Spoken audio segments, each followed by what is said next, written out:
చాంబటి రాంబాబు ఇచ్చిన పిలుపు ప్రకారం చాలా ప్రశాంతంగా మేము మా నిరసన ఎక్స్ప్రెస్ చేసి వెళ్ళిపోతాం అన్నాళ్ళు పరిగెట్టుకుంటే రోడ్ల మీద పరిగెడితే ఇక్కడ ఏం జరుగుతుందో అన్న ఉద్దేశంతో పోలీసులు వాళ్ళని ఆపారు.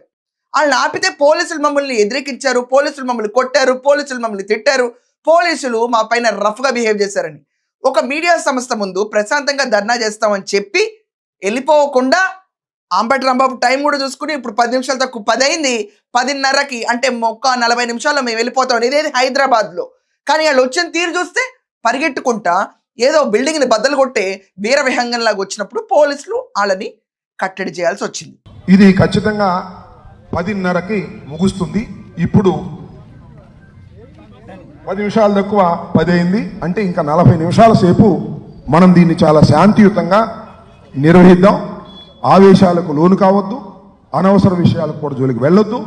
ఇది ఎక్కడైనా సర్వసాధారణం. ఇది కాకుండా నిన్న గుంటూరులో అంబటి రాంబాబు అలాగే నెల్లూరులో కాకాని గోవర్ధన్ రెడ్డి ఇద్దరు ఏబిఎన్ ఆఫీస్ ముందు కూర్చుని బ్యారిగేడ్లు తోసేసి ఎత్తేసి పోలీసుల్ని దుర్భాషణలాడి at the same time ABN Radhakrishna పైన ఎక్కడ లేని తీవ్ర పదజాలం వాడేసి ఇది కాకుండా మగాళ్ళైతే బ్యారిగేట్లు దాటి బయటకు రండి అని చెప్పి విచ్చలవిడిగా చెలరేగిపోయి నెల్లూరు గుంటూరులో అన్రెస్ట్ క్రియేట్ చేస్తూ